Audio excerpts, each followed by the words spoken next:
Hi, I'm Peter Boland, and welcome back to our podcast. Today, I'd like to begin by commenting on our last podcast with Troy Tacey and why COVID is such an important touchstone for all of us to understand about our choices, our individual choices, and our collective choices, because the two are really closely linked.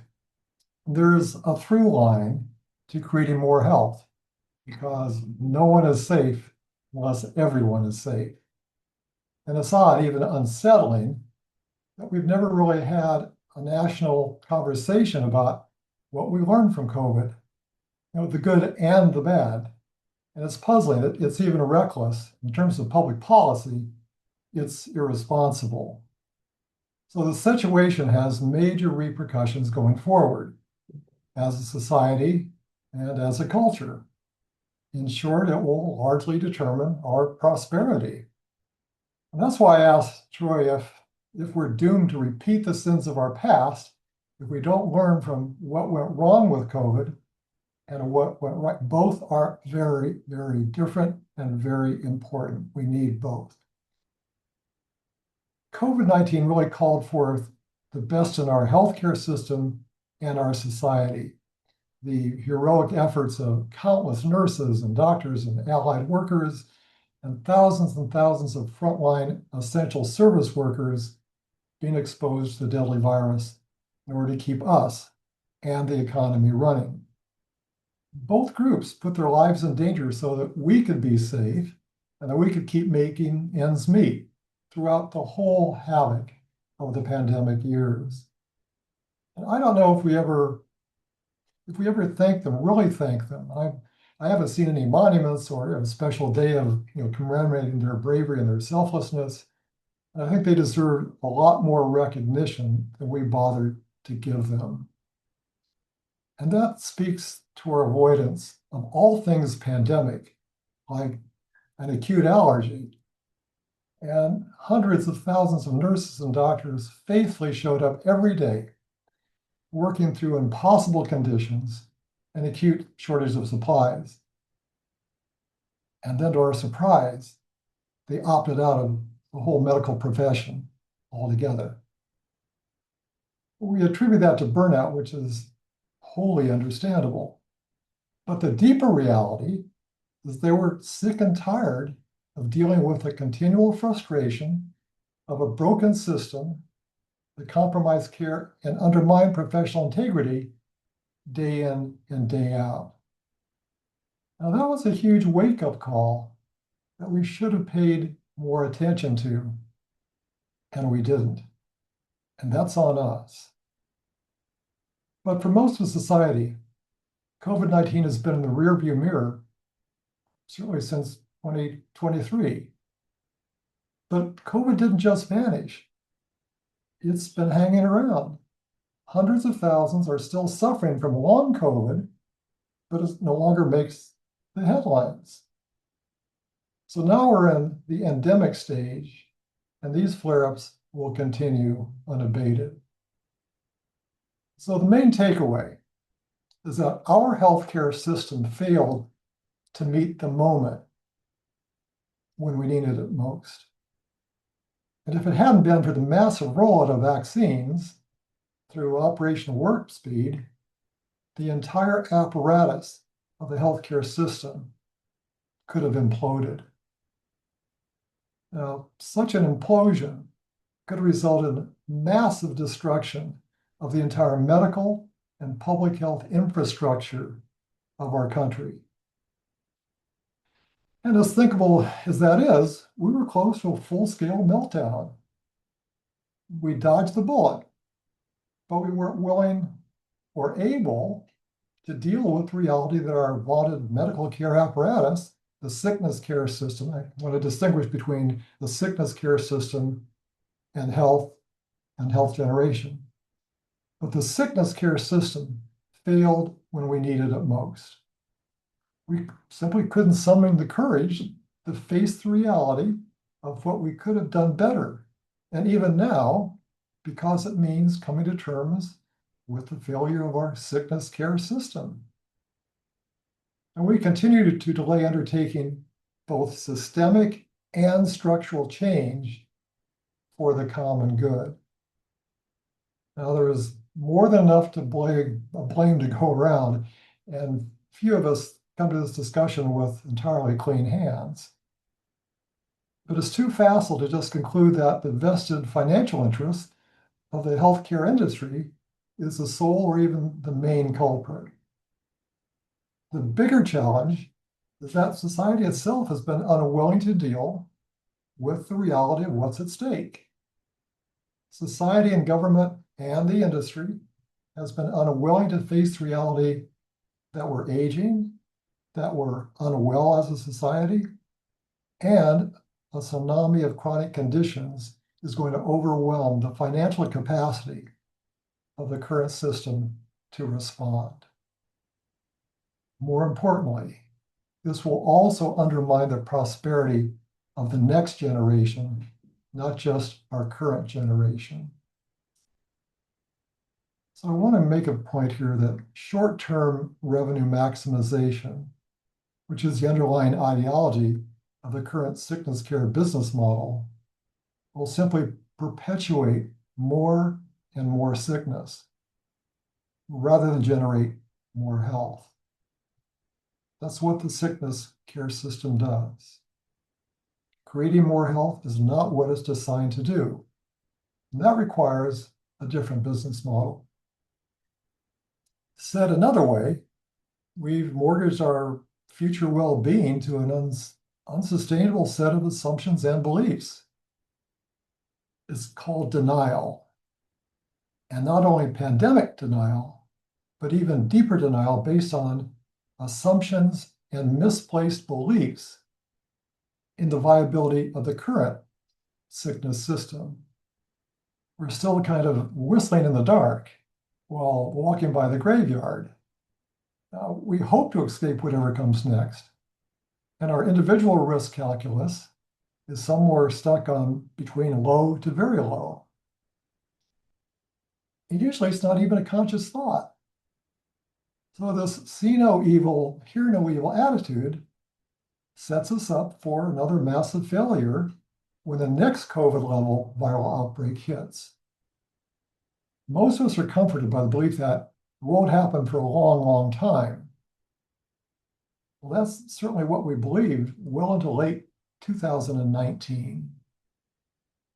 And we can choose to believe that again and again and again. And my sense is that we've kind of internalized a soothing kind of mantra. We got through the worst modern pandemic and we'll get through the next one too. Well, I don't think so. The evidence does not lean in that direction. And such misplaced, rugged individualism assures massive loss of lives in a serious pandemic. Could it then be 2.4 million loss of lives, or 4.8, or God forbid, 9.8 million lost lives the next time? What's an acceptable level of individual risk or collective risk tolerance? Can we normalize this level of massive suffering and lost lives? I think this represents a form of cultural nihilism. And if so, that is a serious cultural flaw. And unlike other wealthy countries, we lost trust in civic institutions, and especially government agencies at all levels. In retrospect, look like we had all the ingredients in place for a perfect storm. So it's important to ask, why is this still the case? It's even more important to ask, again, as a society, we've not been willing to discuss this topic in an even-handed way. Now, this transcends politics, it transcends who's right and who's wrong.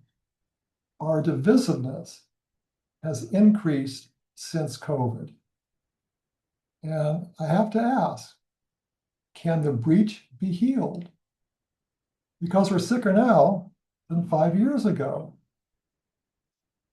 And can this be remedied? Because it's going to determine to what extent we can make a commitment as a society, again, to health as a national and local priority. This is a high-stakes scenario being played out in real time. It begs the question of whether health equity principles, policies, and programs is a framework hiding in plain sight. Can it be a bridge between the clinical care and community care in order to create more health and better health care at the same time? And I want to underline that the Health Equity Case Studies Handbook demonstrates that many organizations are doing the right thing and for the right reason, generating more health and better care through equity-aligned institutional values and performance metrics. Generating more health now should be a national priority and for everyone, regardless of when the next pandemic hits. The fact that our underlying health is deteriorating, there are concrete ways to address it. Now, I just want to suggest that we have an ethical responsibility to do so. And in fact, avoiding this conversation amounts to a moral failing. And that's why this podcast will periodically come back to COVID themes and their solutions as a guide to how we can generate more health and better sickness care services too in this decade. And it's well understood that social drivers of health, like widening income inequality, widening disparities in care, undermine better health and more prosperity. So it's important to connect the dots, better understand how to generate more health and how to decrease an over-reliance on sickness care by going to the root causes of why our population is unwell. And right now, we are scrimping on health. And that comes with a big price tag every year, as demonstrated by COVID outcomes and our declining health. I'll address this again because it's central to our conversation about health equity and how health equity policies and principles and programs are central to generating more health for everyone. And we'll talk more about the role and impact of individual and collective risk too. We'll dig deeper into these themes and what their context is. Context is critical in order to move forward with more purpose-driven strategies and more transparent performance benchmarks right across the board. And everyone knows the healthcare system is inherently unfair and certainly unaffordable. And we'll dig deeper into that too. And that's why health equity is so essential going forward as a kind of industry North Star, at least for segments of the industry whose mission is doing the right thing for the right reason, and that's serving the community and generating more health.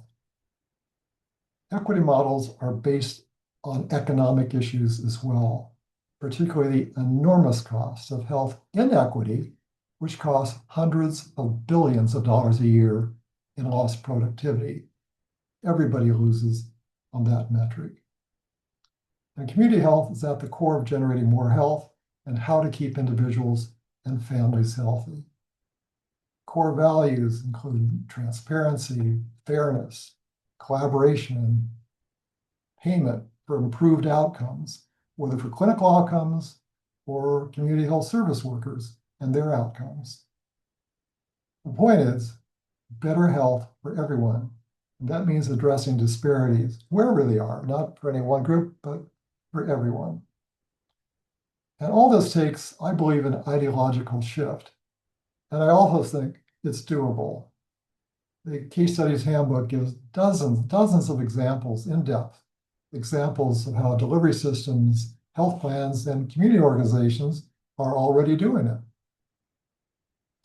Now, our podcast is also going to stress accountability at all levels and why this has been such a persistent shortfall throughout the industry. I also stress today that health equity is also a national security issue. You might wonder why national security? Well, since our underlying poor health is a principal reason why so many Americans died from COVID. We had far too many widespread disparities and way too many chronic conditions that simply were overwhelming the current structure of sickness care. So the lack of pandemic preparedness symbolizes our deep-seated national neglect of generating more and better health. And these things are going to animate future podcasts and what we can do about it. There are solutions, they are difficult, and they are doable. And it's time we had that conversation.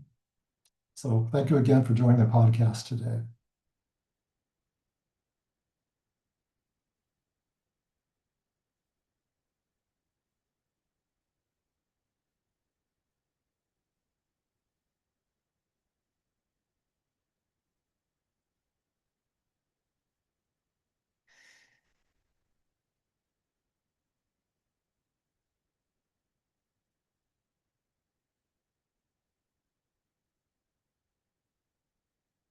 I think I blew it.